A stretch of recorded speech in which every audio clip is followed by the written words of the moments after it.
ৰাতিপুৱা শুই উঠি চাহত খোহা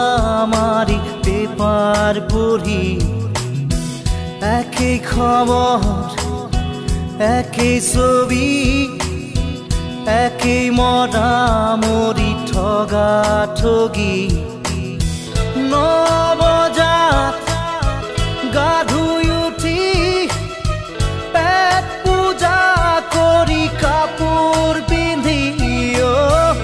অফিচ কৰি দিনটো খাটি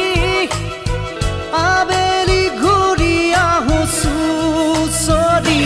আমি যেন যন্ত্ৰ যন্ত্ৰ একো একোটা যন্ত্ৰ যন্ত্ৰ আমি যেন যন্ত্ৰ